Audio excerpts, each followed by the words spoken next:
kembali ke kasus tadi ya. Tapi sebelumnya kita yel-yel sebentar ya Bapak Ibu ya.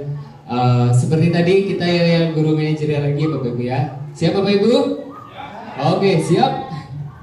Siapa kita? Guru manajerial. Guru manajerial.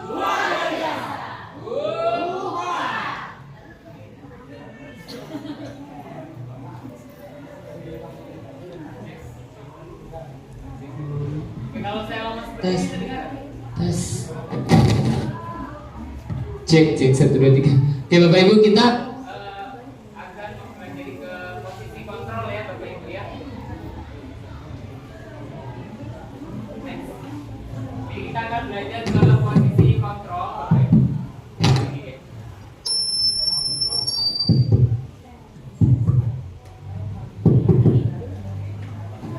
Cek 1 2 3. Oke. Cek 1 2 3, kayaknya harus ditekan. Nggak, bukan itu ya buktinya ya.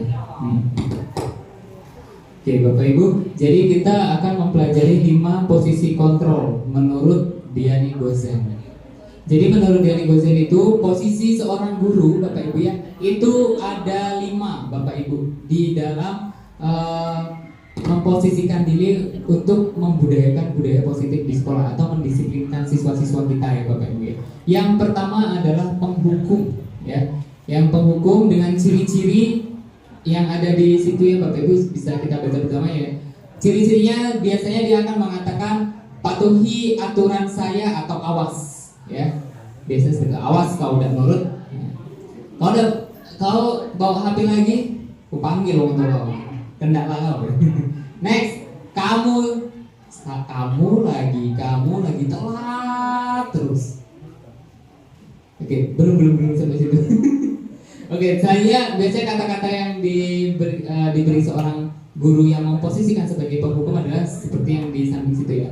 Guru seperti ini senantiasa percaya hanya ada satu cara agar pembelajar bisa berhasil, yaitu dengan cara dia sendiri. Kamu telat, bawa pupuk 1 karung misalnya kayak gitu. Atau misalnya masuk kelas telat, atau bisa dijewer, ditempeleng dan sebagainya. Nah itu salah satu ciri-ciri guru yang memposisikan dirinya sebagai seorang guru penghukum. Selanjutnya, selanjutnya itu ada pembuat merasa bersalah. Nah ciri-ciri dan efeknya adalah kata-kata yang keluar itu lemah lembut, seperti ibu sangat kecewa sekali dengan kamu. Berapa kali bapak harus memberitahu kamu ya? Gimana coba kalau orang tua kamu tahu kamu berbuat begini? Jadi anak itu dibuat merasa bersalah. Kalau saya biasanya ketemu, kamu nih ngecewain aku, ngecewain guru, ngecewain ini gitu. Apa kamu nggak malu gini-gini terus gitu? Apa kamu nggak kasihan sama orang tua kamu? Jadi kita buat siswa kita itu merasa bersalah seperti itu. Sedangkan di posisi ini murid akan memiliki penilaian diri yang buruk tentang diri mereka. Murid merasa tidak berharga dan telah mengecewakan orang-orang yang disayanginya. Bapak Ibu, sampai sini adakah yang kita pernah ternyata menjadi salah satu ciri-ciri guru yang membuat merasa bersalah anak? Pernah nggak? Salah ya. Ya Allah. Nah, efeknya seperti itu ternyata. Ini diterapkan sama Diani Gozen ya. Bapak Ibu, Diani Gozen itu orang dari Amerika kalau tidak salah ya, mohon maaf kalau salah. Jadi di Amerika itu menurut salah satu teman saya yang sekolah S2 di sana. Jadi jangan salah Bapak Ibu, kita mungkin berpikiran Diani Gozen kan mau luar negeri, mana cocok sama pendidikan kita, anak-anaknya nakal-nakalan kita lah, apalagi anak-anak yang misalnya kedalaman yang susah ditembus misalnya ya, dengan kehidupan yang itu-itulah sebagai katak dalam tempurung, jarang keluar, jarang bersosialisasi. Anak-anaknya biasanya keras kepala, kadang ya dengan berbagai banyak alasan. Mungkin nggak sesuai, ternyata tidak Bapak Ibu. Kalau di luar negeri itu lebih parah anak-anaknya daripada kita. Teman saya itu cerita di sana itu gun ownership itu free ya Bapak Ibu ya di sana. Selagi dia bisa mendaftarkan diri untuk bisa memiliki senjata. Itu salah satu. Bapak Ibu sering kan lihat di Amerika atau apa? Murid SMA atau SMP nembakin temennya, nembakin sekelas. Di kita ada nggak yang seperti itu? Nggak ada Bapak Ibu. Terus di sana rasisnya luar biasa Bapak Ibu, apalagi yang black minority, orang-orang yang berkulit hitam. Mereka susah-susah diatur. Mereka lebih parah daripada kita. Belum lagi mereka seks bebas. Mereka kan biasa aja, nggak kayak kita Bapak Ibu. Jadi intinya apa yang diterapkan oleh Danny Gosen, yang diteliti oleh Danny Gosen itu juga bisa diterapkan di Indonesia. Makanya di guru pembelajar itu salah satu kita ambil, salah satu cara memposisikan diri dalam menyelesaikan masalah itu diambil dari teori Danny Gosen, yaitu 5 posisi. Yang pertama tadi apa Bapak Ibu? Penghukum. Yang kedua, pembuat merasa bersalah. Oke, next selanjutnya. Ini ada video 7 menit ya. Silakan disimak Bapak Ibu. Saya mengambil contoh dari sini.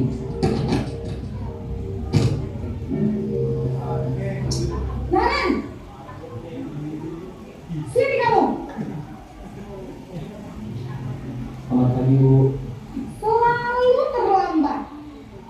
Kamu deh, pasti terlambat. Maaf Bu, saya Apa? Apa coba? Alasan kamu apa lagi? Kapan sih kamu tidak terlambat? Malas sekali ya kamu jadi anak. saya Dasar pemalas. Gak kapok-kapok sih kamu. Sudah berapa kali terlambat? Sana, kamu keliling lapangan basket 2 kali. Kenapa saya harus keliling lapangan basket Bu? Kenapa? Kamu mau lawan ibu? Berani-beraninya jawab. Sudah terlambat, masih berani jawab nggak?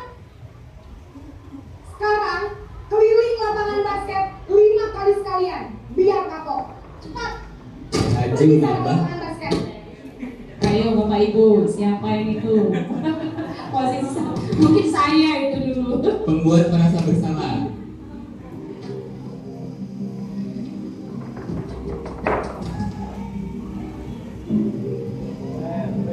Naren, Sikapnya yang setiap hari tadi sikapnya itu selalu yang itu saja, tidak ada peningkatan. Jadi memanage itu berarti kita tuh bisa mengatur waktu kapan dan di mana kita itu harus menanamkan sifat disiplin dirinya tadi. Terima kasih, tepuk tangan Bapak Ibu. Jadi benar ya, namanya manage, kita itu akan memanage baik dari segi waktu ataupun hal-hal lain, tergantung kasus disiplinan siswa yang terjadi di sekolah masing-masing. Nah sekarang kita kembali ke kasus yang nyontek tadi Bapak Ibu. Ini versi saya ya, dan versi pemahaman saya Bapak Ibu. Tapi jika Bapak Ibu nanya yang lain, tidak masalah selama kita masih dalam payung yang sama, yaitu menerapkan segitiga restitusi ya. Oke. Nah, kembali ke sini Bapak Ibu. Kelas kami numpang ya Bapak Ibu, mohon maaf kondisinya.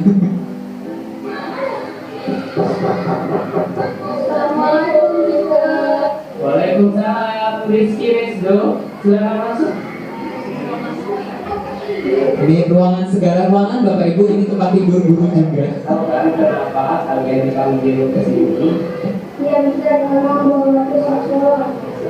Kalian tahu kan kalau membawa HP atau dibutuhkan itu merupakan perbuatan kita yang tidak terlalu bisa menyadari kalau mereka pasti melakukan kesalahan. Jadi kalau misalnya dalam hal itu Kami minta maaf dan kami tidak akan mengulangi kita lagi. oke, bagus jika kalian tahu dari kesalahan ini. Kalau boleh tahu kenapa kalian membawa HP? Hari ini ada praktek perilaku Mister. Dan dari laporan kami keluar dan kami kartu sama wali kelas kami dan Oke, bisa dilakukan kalian itu masih kelas setidaknya kalau tidak mengulangi lagi kegiatan ini, dan juga kalian bisa menjadi manusia yang lebih mandiri lagi. Kalau boleh tahu kira-kira keyakinan kelasnya yang akan kalian lakukan? saling menghargai kebenaran dan tanggung jawab. Oke, kira-kira apa yang bisa kalian lakukan untuk mempertanggungjawabkan perbuatan kalian? Bagaimana dia berfungsi seksual? Oke, boleh kalau melakukan ya kurang tapi tentunya soalnya berbeda dari yang sudah ada ya. Yang penting kami dia kurang. Oke, sudah. Sekarang saya tinggal di kelas yang sebelumnya. Arjun, bawa lagi ya, bawa sini hakimnya Rizky sama itu. Oke, Arjun, masuk Jun.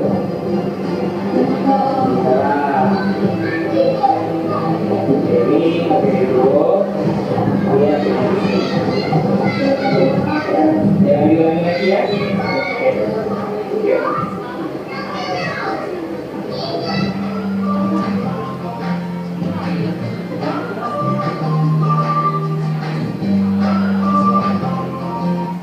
Oke, jadi seperti itulah Bapak Ibu kira-kira ya. Oke, sekarang sebelum kita masuk ke role play dari 6 materi tadi, adakah yang ingin ditanyakan terlebih dahulu Bapak Ibu? Saya buka 2 pertanyaan tentang materi kita. Mulai dari Bu Rumia hingga ini ya. Ya, karena tadi belum buka ini ya. Dari mulai disiplin positif, nilai-nilai kebajikan universal, teori motivasi, hukuman, dan penghargaan, serta restitusi.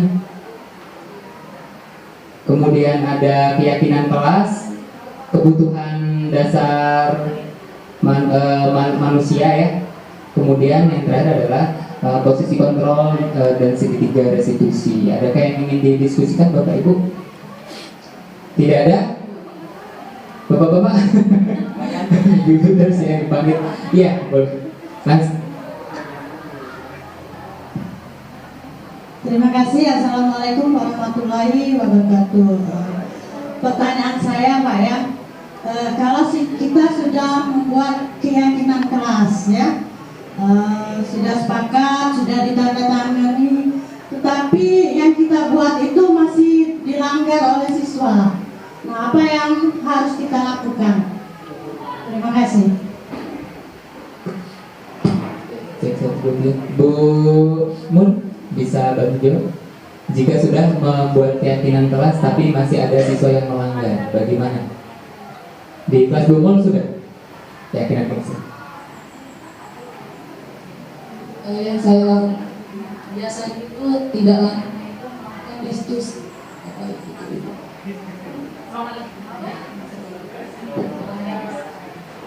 Biasanya saya lakukan apabila ada anak yang melanggar keyakinan yang telah kita buat, maka yang kita lakukan adalah melakukan restitusi seperti itu. Seperti halnya yang biasa mereka lakukan, seperti misalnya berkelahi, dan itu pernah saya alami waktu itu beberapa waktu yang lalu. Anak itu mau ya kalau sudah berkelahi kan, kalau tidak benjol, tidak puas mereka itu kan. Nah di situ saya tanya dulu kenapa sampai berkelahi. Akhirnya mereka ternyata merasa tidak dihargai kayak gitu nah Bu. Di situ kita ketahuan, jadi kebutuhan yang dia inginkan itu adalah rasa ingin diterima seperti itu. Nah di situ kita kasih restitusi. Ya kita sebagai guru harus salah satunya menerapkan restitusi di situ. Nanti kita ajak mereka berpikir ke arah mana, maunya gimana anak kalau berkelahi seperti ini. Kira-kira apa mau diteruskan atau sampai kamu saling berdarah-darah, itu yang kalian harapkan seperti itu. Akhirnya mereka menyadari berpikir sendiri, ternyata berkelahi itu akan menimbulkan konflik seterusnya. Dan itu akhirnya mereka dengan sendirinya mereka minta maaf tanpa saya paksa begitu. Dan alhamdulillah itu langsung berhasil hari itu juga Bu.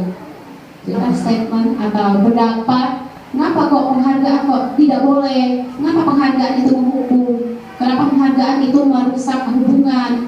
Tidak efektif, tadi kan sudah kami tayangkan.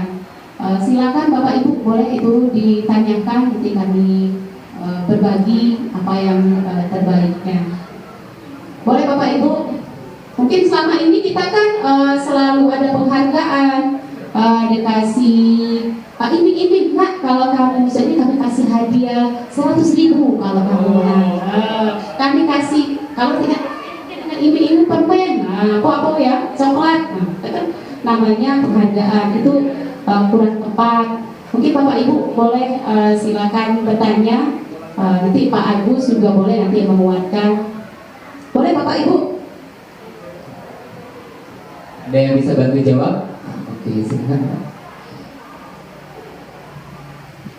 Ya, terima kasih atas kesempatan ini.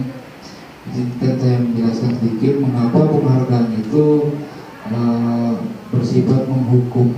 Karena seperti ini, siswa dalam satu kelas, untuk kelas kami itu ada 20 orang satu kelas.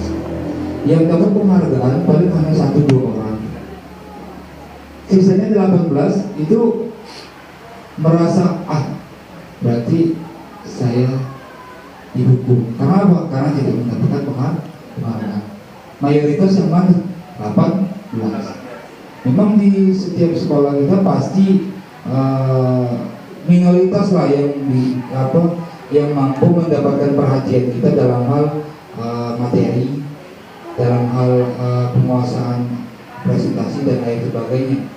Yang selebihnya itu mayoritasnya itu tidak mampu menunjukkan performa yang baik agar mereka bisa mendapatkan penghargaan. Mungkin disitulah kenapa penghargaan itu bisa dikatakan sebagai hukuman, lebih ke hukuman sebetulnya daripada ke penghargaan. Terima kasih. Terima kasih sekali, luar biasa sekali, tepuk tangan Bapak Ibu. Penjelasannya luar biasa sekali dan itu memang tepat sekali Bapak Ibu.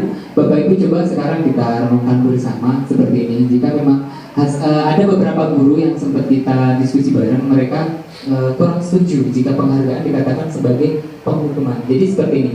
Selama ini anak kita mendidik anak kita, apakah harus anak kita selalu berkompetisi dalam hidupnya? Tentu tidak. Sedangkan yang ada di Indonesia selama ini, yang kita tahu Bapak Ibu, kita itu dididik dari kecil hingga besar itu untuk berkompetensi, benar nggak? Apa jadinya jika manusia itu dari hampir dia bisa mengingat sampai dengan sekarang hidupnya selalu berkompetisi? Apa yang akan terjadi Bapak Ibu?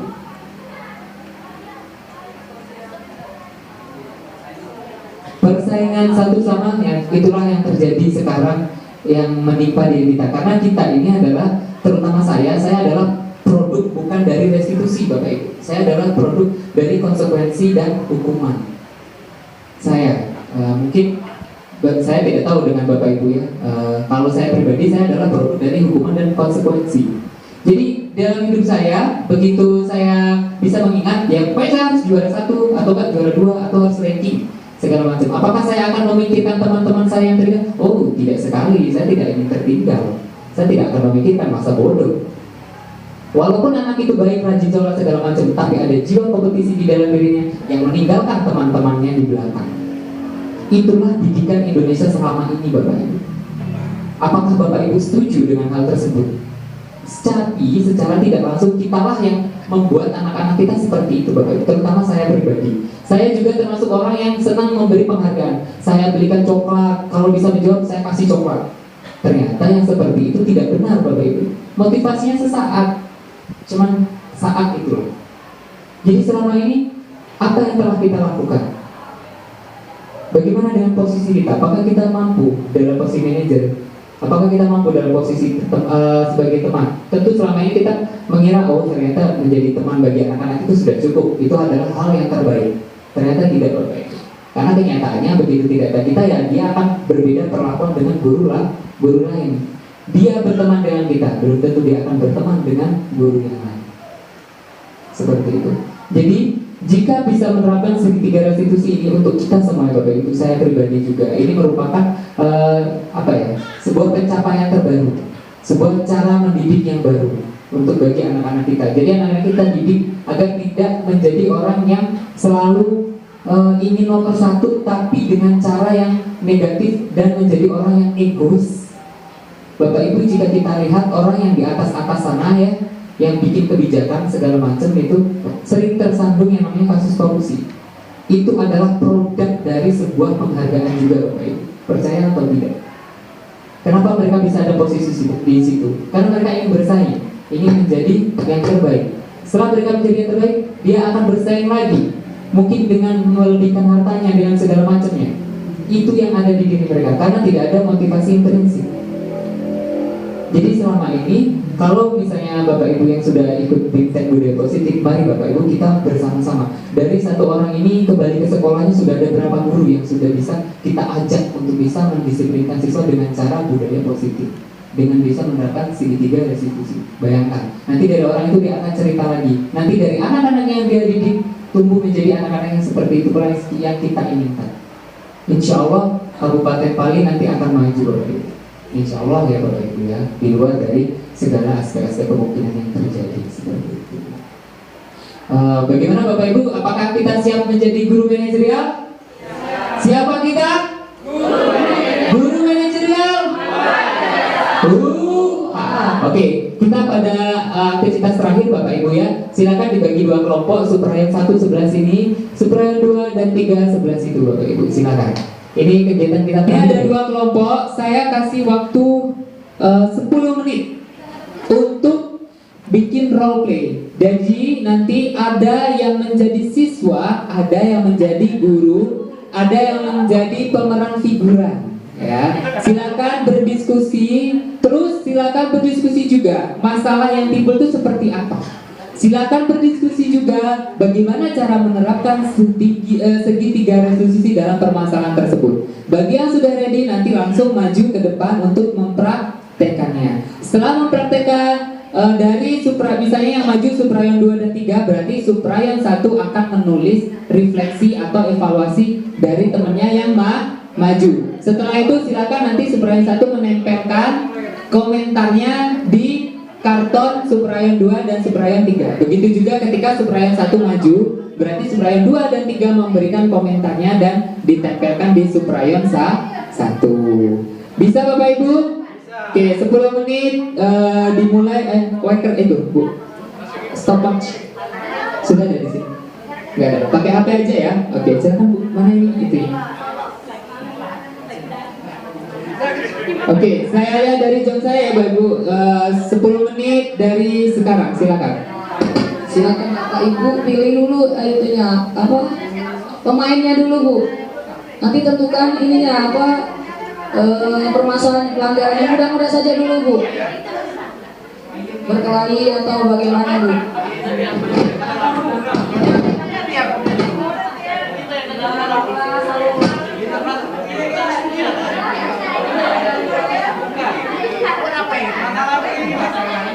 Banyak Bu, minggat, ngomper, berkelahi yang sering, tidur di dalam kelas ketika belajar. Videonya nanti Bu.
Bapak, ini kita narasumber itu kan?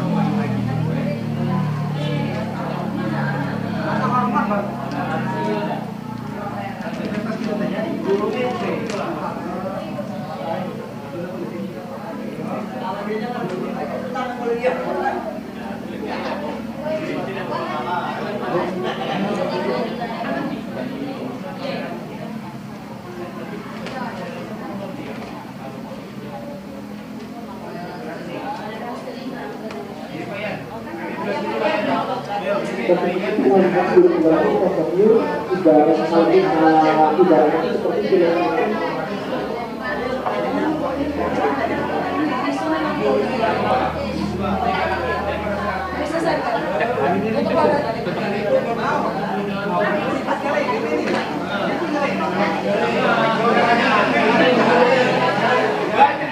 Yang ikutan semua juga.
Dimanfaatkan jika membutuhkan kursi. Oke, Bapak Ibu, tolong diperhatikan ya, bagaimana cara menyelesaikan mereka masalahnya dan bagaimana segitiga restitusi diterapkan. Oke, Bapak Ibu mohon perhatiannya untuk berhenti sejenak. Kita beri penghargaan untuk kelompok yang maju. Pak, butuh ini atau tidak? Tidak ya? Oke, kita beri tepuk tangan penyemangat untuk supaya 2 dan 3. Silakan Pak. Assalamualaikum.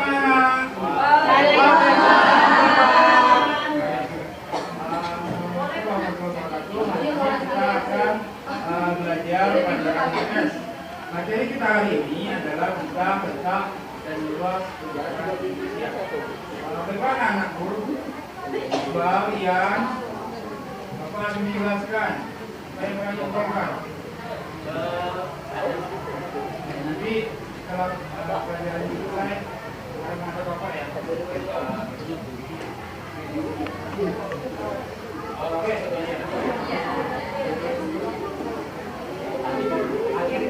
Akhir pelajaran kita hari ini bukan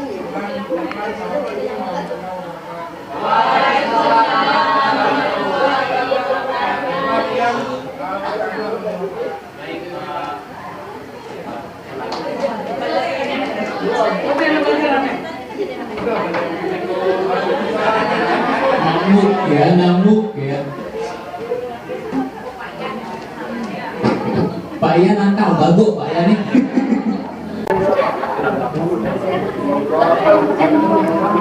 Kalau Pak Iko boleh tahu, apa yang kalian ngobrolkan? Jadi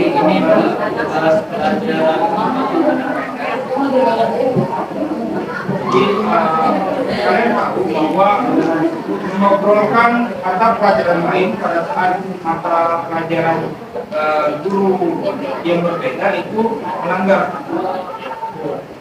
Kita tahu, kalau boleh tahu, kita kemarin sudah membuat keyakinan kelas.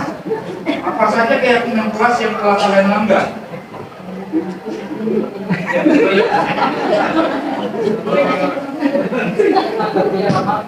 Ketertiban. Terlalu kegiatan belajar. Iya, lagi belajar ngobrol. Ya. Kalau Iqbal, toleransi. Iya, toleransi. Kenapa toleransi?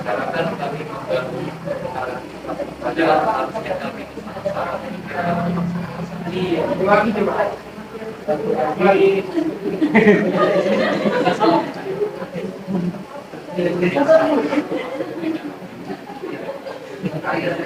Malah kalian ada toleransi yang tidak menghormati orang yang berbicara. Pada saat PK menjelaskan, kalian ngobrol. Itu tidak boleh dilakukan. Upaya apa yang akan kalian lakukan untuk mengindikasi kejadian tidak berulang kali?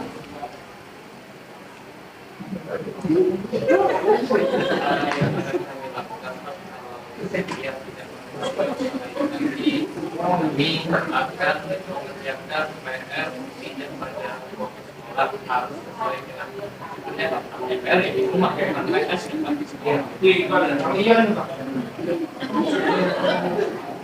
menghormati Bapak dan menjelaskan mengenai Bapak itu bisa kalian pertanggungjawabkan. Terima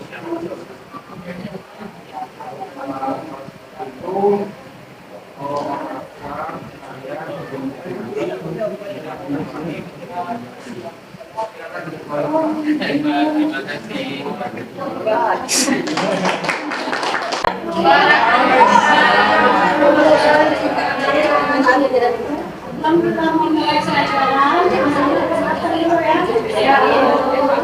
Penny, Eli, Yunzi, Vicky, mana Vicky? Yang tadi tidak masuk ya. Kita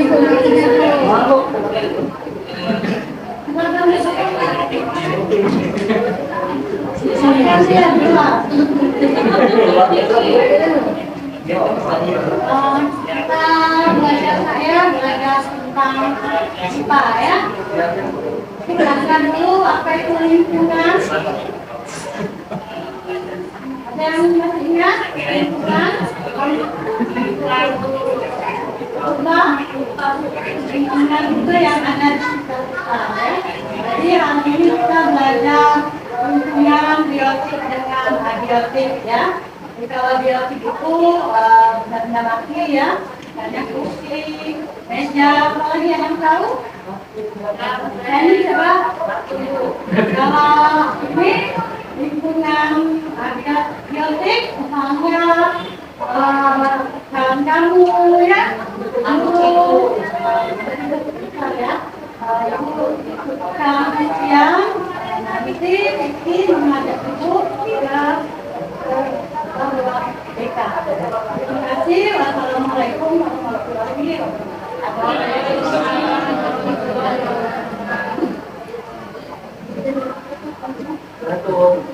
Alasan sedih tidak masuk.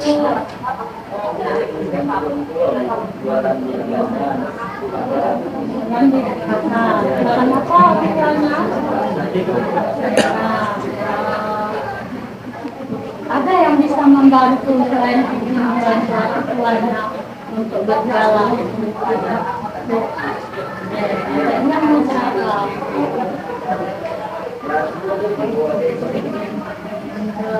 boleh membantu orang tua, ini kan bukan kewajiban kita ya.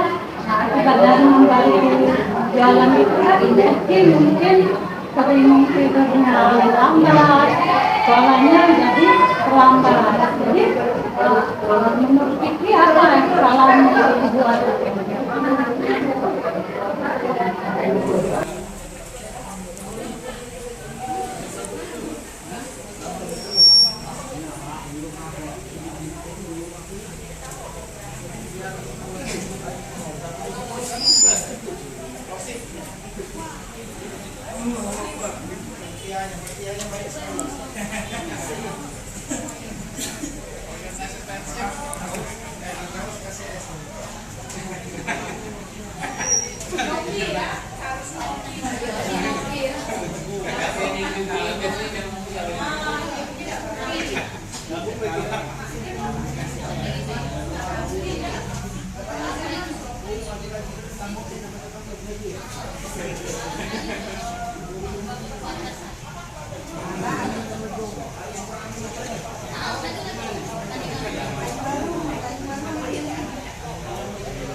Ini jadi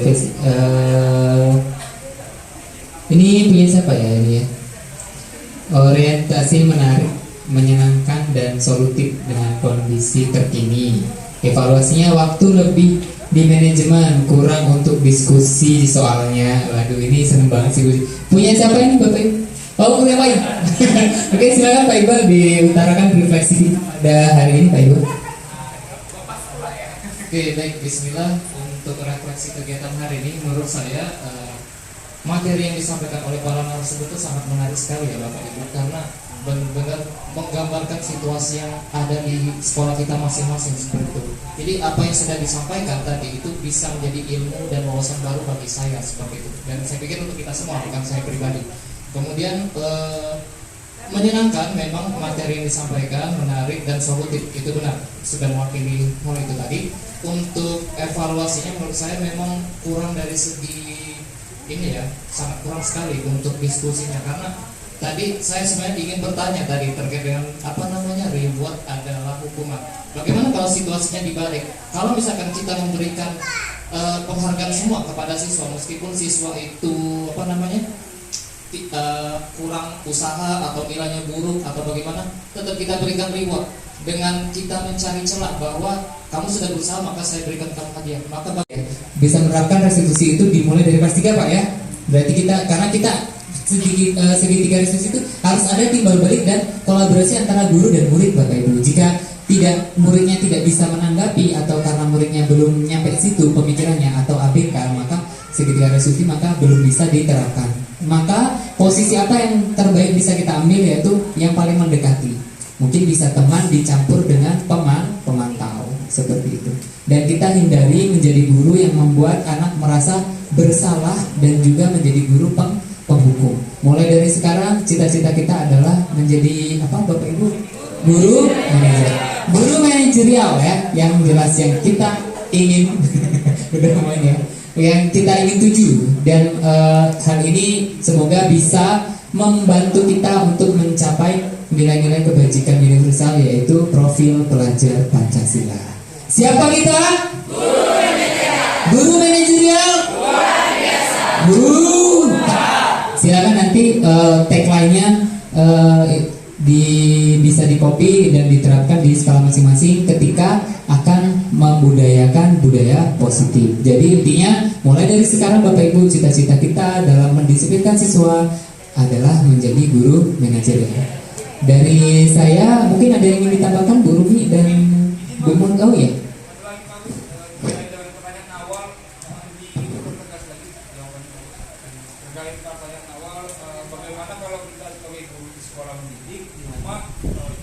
Oh iya ya, lupa. Oh iya, itu kita open forum sih sebenarnya Pak itu, karena itu juga kegelisahan saya dan itu juga saya sampaikan ke instruktur saya terkait hal tersebut. Jadi intinya kalau saya kemarin Bapak Ibu memang itu sudah menjadi kemuliaan bagi kita seorang guru yang diberi kepercayaan lebih, terutama untuk mempelajari psikologi anak walaupun hanya tipis-tipis ya Bapak Ibu ya, inti-intinya saja.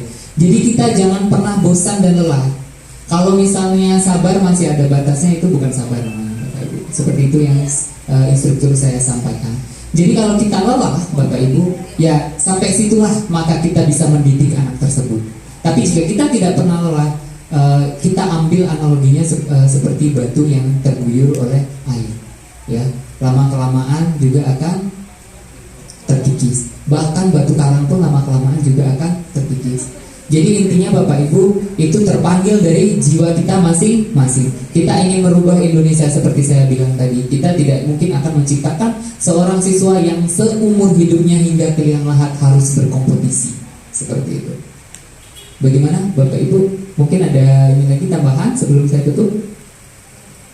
Untuk Bu Rumi sama ini? Cukup, Bu Rumi? Kalau sudah cukup maka kita akan balik ke tugasnya ya Bapak Ibu ya. Ini udah aduh tugas. Kalau kata si siapa tadi? Rena siapa? Yang di itu tadi. Yang itu tadi. Naren aduh.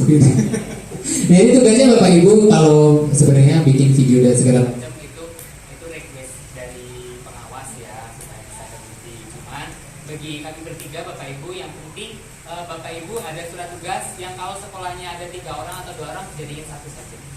Dokumentasinya juga jadiin satu. Yang penting di surat tugas itu ada nama Bapak Ibu. Dari situlah kami akan membuatkan sertifikatnya. Dan jangan lupa untuk ditulis untuk mengisi kolom pendaftaran ya Bapak Ibu ya. Karena di situ juga akan mengacu ke situ semua nanti untuk sertifikasinya. Bagaimana dengan dokumentasinya Bapak Ibu? Dokumentasinya cukup dibikin di dalam satu file PDF. Pertama adalah surat tugas dari kepala sekolah, kemudian cukup dengan dokumentasi Bapak Ibu menerapkan keyakinan di sekolah, dan kemudian dokumentasi Bapak Ibu melakukan diseminasi di sekolah masing-masing atau pengibaran di sekolah. Cukup itu aja. Jadi cukup tiga halaman saja Bapak Ibu ya. Dan waktunya sangat lama Bapak Ibu ya, waktunya sangat lama. Kita tunggu sampai dengan 14 Januari 2023. Maka sertifikatnya nanti akan kita ini ya. Makin cepat makin bagus, tapi tetap dulu kita akan mengeluarkan di tahun 2023. Jadi ini akan Bapak Ibu pakai nanti mungkin untuk kenaikan pangkat dan segala macamnya, itu urusan belakang ya, motivasi belakang kalau itu. Yang jelas kan motivasi kita sekarang adalah merubah pendidikan di Indonesia. Jadi nanti Bapak Ibu sertifikatnya akan ada 2 Bapak Ibu. Nanti akan kita tunggu sampai dengan tanggal 14 Januari. Kalau Bapak Ibu tidak mengirimkan tugasnya, maka kita hanya akan mengirimkan sertifikat peserta saja Bapak Ibu ya. Sertifikat peserta 32 JP. Tapi kalau Bapak Ibu sudah menerapkan keyakinan kelas, mengirimkan dokumentasinya dan juga diseminasi sekolah, maka akan ada 2 sertifikat yang akan kita kasih ke Bapak Ibu, yaitu sebagai narasumber di sekolah masing-masing. Semuanya 32 JP dan bisa dipakai untuk kenaikan pangkat ya Bapak Ibu ya, untuk PNS ya Bapak Ibu, seperti itu. Semoga ini bisa juga menjadi motivasi lain ya Bapak Ibu ya. Izin Bapak Ibu menambahkan untuk kegiatan pelimbasan Bapak Ibu itu kan berupa foto. Bapak Ibu tidak harus resmi, artinya kita pesan banner, kemudian mendudukkan, pakai sound system, tidak perlu Bapak Ibu. Mungkin kita cukup 2 atau 3 orang, 4 orang, ya sharing sifatnya, cukup dipoto, udah cukup Bapak Ibu. Mungkin dari 2-3 guru tadi bisa menyambung, menyampaikan dari lidah satu ke yang lainnya, itu sudah cukup bagi kami. Artinya tidak mesti harus kita resmi, nak pesan-pesan banner, kemudian yang pakai sound system, baru diadakan acara, nak buka kepala sekolah, tidak mesti Bapak Ibu. Kalau bisa, iya silakan. Tapi kalau memang tidak memungkinkan, mungkin dengan duduk-duduk di bawah pohon seperti kami kan ada gazebo, boleh tuh Bapak Ibu 4 atau 3 orang guru kita cerita tadi tentang apa pengimbasannya, tentang restitusi, boleh. Sambil menunjukkan video-video, mungkin menjelaskan dengan guru, kita foto, itu cukup Bapak Ibu. Kalau yang di kelas itu kita bisa buat dengan anak-anak, itu mudah Bapak Ibu ya. Keyakinan kelas kita bisa terapkan dengan anak-anak. Yang mungkin agak sulit kita mengimbaskan ke guru-guru kalau kita mau acara resmi, mungkin waktunya di jam istirahat juga boleh Bapak Ibu. Rasanya berat tidak Bapak Ibu? Enggak ya? Ya benar, itu Anda isi dulu dengan kepala sekolah. Itu saja Bu, Pak. Oke, Bapak Ibu, kami mengucapkan terima kasih sekali atas waktunya yang telah diluangkan untuk berbagi bersama kami dengan cita-cita yang sama menjadi guru manajerial. Kami mengucapkan sekali lagi terima kasih sebanyak-banyaknya kepada Bapak Ibu sekalian yang telah hadir. Ya, Bu Mul, kami, Ibu Rumi, saya pribadi sangat terharu sekali dengan semangat Bapak Ibu sekalian di sini. Tepuk tangan untuk kita semua. Oke, tanpa banyak basa-basi ya Bapak Ibu, dengan mengucapkan lafal hamdalah, maka kita tutup acara kita pada hari ini. Alhamdulillah. Saya selaku mewakili panitia, apabila ada salah kata dalam perbuatan kami meminta maaf, dan kepada Allah kami memohon ampun. Wassalamualaikum warahmatullahi wabarakatuh. Assalamualaikum warahmatullahi wabarakatuh. Nama saya Iqbal Habibi, guru IPA di SMP Negeri 7 Penukal. Saya ingin memberikan komentar terkait pengimbasan kegiatan BIMTEK Budaya Positif hari ini. Menurut saya budaya positif itu sangat baik sekali untuk kita terapkan di kondisi sekolah kita ataupun di masa kini, karena benar-benar budaya positif itu dapat meningkatkan moral kepada peserta didik dan juga kepada gurunya. Bahkan ini nantinya ke depannya bisa berefek pada terbentuknya warga negara yang sangat baik. Mungkin demikian komentar dari saya terkait kegiatan BIMTEK hari ini. Assalamualaikum warahmatullahi wabarakatuh. Assalamualaikum warahmatullahi wabarakatuh. Saya Wijayanti, guru SMP Negeri 4 Tanah Abang.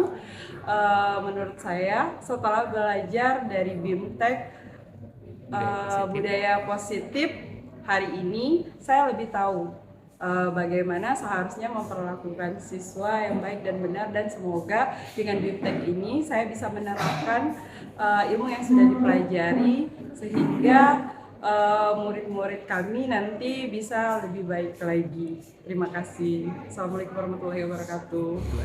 Perkenalkan, nama saya Eko Mardianto dari SMP Negeri 3 Tanah Abang. Untuk kegiatan tadi berjalan dengan lancar. Semoga kedepannya MGMP terus melakukan kegiatan. Semoga sukses terus. 1, 2, 3. Untuk kegiatan tadi alhamdulillah berjalan dengan lancar. Semoga kedepannya lebih baik lagi. Sukses terus untuk MGMP Bahasa Inggris.